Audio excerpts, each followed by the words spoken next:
ప్రస్తుతం మనతో పాటు ఖైరతాబాద్ మాజీ ఎమ్మెల్యే రామచంద్రారెడ్డి గారు ఉన్నారు. రామచంద్రారెడ్డి గారు, ఈ రోజు ఆపరేషన్ 2.0 సింధూర్ని ఏ విధంగా చూడొచ్చు? ఇది బీజేపీ సాధించినటువంటి విజయం అనుకోవచ్చా, అంటే మోడీ గారి నేతృత్వంలో?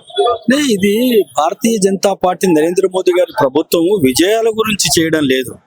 ఏదైతే ప్రపంచంలో ఉన్నటువంటి ఉగ్రవాదాన్ని కూకటి వేలితో ప్రకటించాలి, ఇది రాబో తరానికి ఏదైతే అభివృద్ధి కాంక్షిస్తూ యువకులలో అభివృద్ధి అనేటి ఉద్యోగాలు, ఎడ్యుకేషను, హెల్త్, డెవలప్మెంట్ ఇవన్నీ పోయి మతం పేరు మీద మత మౌఢ్యంతో ఏదైతే ఉగ్రవాదాన్ని పెంచి పోషిస్తున్నటువంటి పాకిస్తాన్కు ప్రపంచ దేశాలతోని మొత్తం కూడా దాన్ని ఎలిమినేట్ చేయాలి.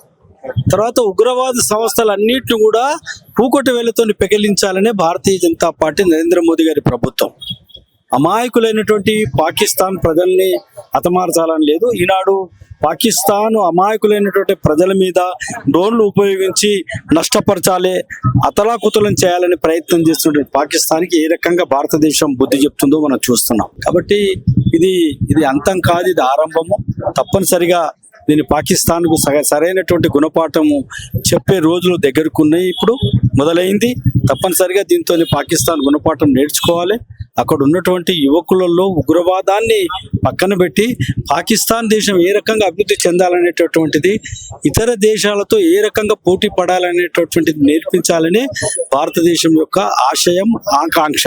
సార్, ఇప్పుడు పిఓకిని కూడా స్వాధీనం చేసుకోవాలని చాలా మంది ప్రజల నుంచి వస్తున్నటువంటి డిమాండ్, ఇలాంటి సమయంలో కరెక్ట్ చర్య చేపడతారు?